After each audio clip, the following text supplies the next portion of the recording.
Good morning everyone. Now in this section we will be discussing about electromagnetic induction.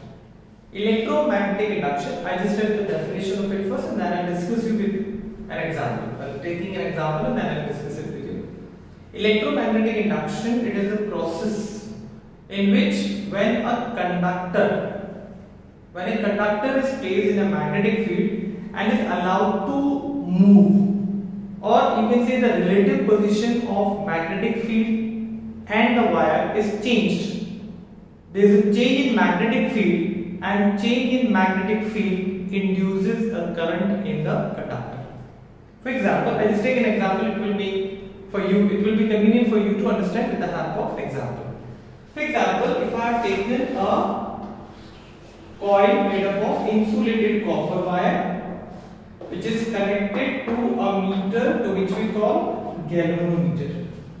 You can see that I have not used any source of electric energy into it. That means current is not flowing. But this is a copper wire, that you have to remember. The wire should be of conductor. So I have connected with the galvanometer. Galvanometer is a device or a meter or an instrument by which we can identify, we can detect the presence of current. If its needle remain at the center always. If it is not working, if it deflects left or right, that means current is flowing through the conductor. Now what I do, I place a magnet near to it, let it be north pole and the south pole. When this magnet is brought near to the coil, fastly. So when the magnet is placed over here, it is brought fastly towards the coil. So there is a change in magnetic field linked with this coil. If the magnet is placed over here, the magnetic field related to or linked with this coil would be less. But as soon as you are bringing it closer to it, you are bringing this coil into the magnetic field of this magnet. And this magnetic field is changing because this magnet is moving towards the coil. So magnetic field which is linked with the coil is increasing. So change in magnetic field. So as you bring this magnet towards the coil, you will find a deflection. You will observe a deflection in the needle of galvanometer. Why so? Because change in magnetic field linked with this coil, induces current into it. And we can see with the help of deflection of the needle of galvanometer that the current is flowing. Now do another thing. First time you have brought it near to the coil.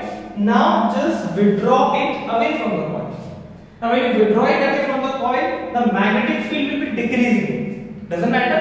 Magnetic field is changing.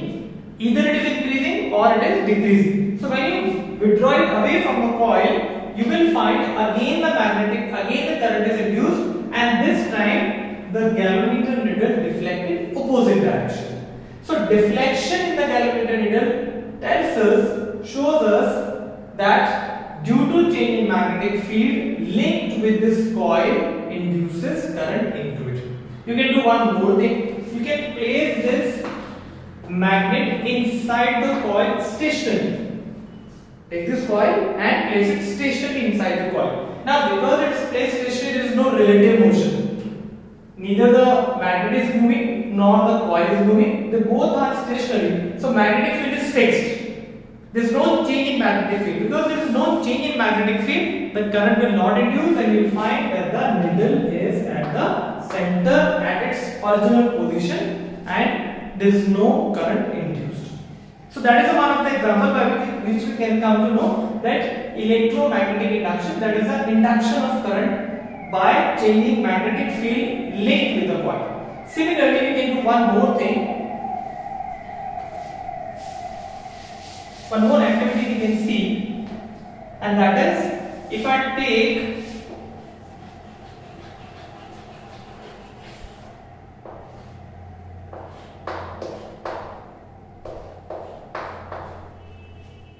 insulated copper wire coil connected with the battery and a key, and then another coil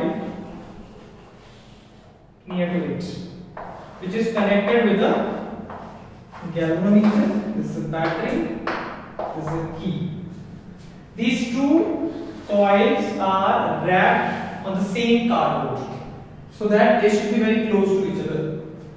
it has more number of turns. It will be termed as primary coil, and this has less number of turns, so it will be termed as secondary coil. So these are the two coils.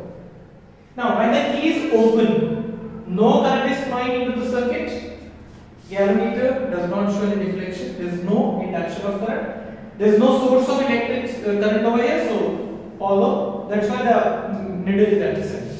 Now as you close the key, you will observe a momentary deflection in the needle of galvanometer for a moment.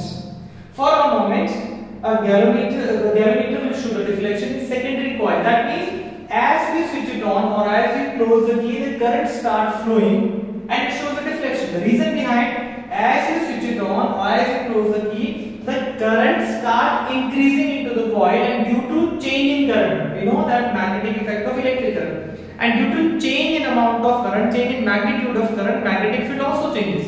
And this change in magnetic field in primary coil induces current in secondary coil. Till the current changes, magnetic field will change and the current will induce. Because now current has got its maximum magnitude and constant magnitude.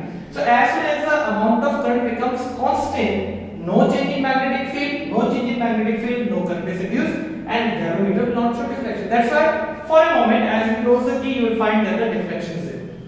Similarly, now open the key, open the plug key. You just remove the plug from the key. You will again find a deflection, but this time in opposite direction. Because this time current is reducing. Again there is a change in magnetic field, although the magnetic field is decreasing. So first time it was increasing, now it is decreasing for a moment, and again you will see a momentary deflection in the needle of galvanometer. So we can come to the conclusion that electromagnetic induction is a process by which change in magnetic field linked with the coil can induce current into it, and this is called electromagnetic induction. It can be induced in three different manners.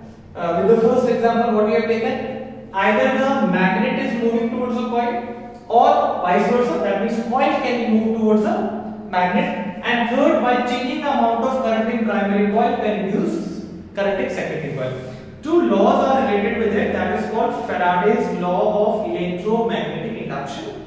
First, due to change in magnetic flux linked with the coil, the current is induced. Due to change in magnetic flux linked with the coil, the current is induced. Second is due to change in amount of magnetic field, or you can say the amount of or the magnitude of induced current depend upon the rate of change of magnetic field linked with it.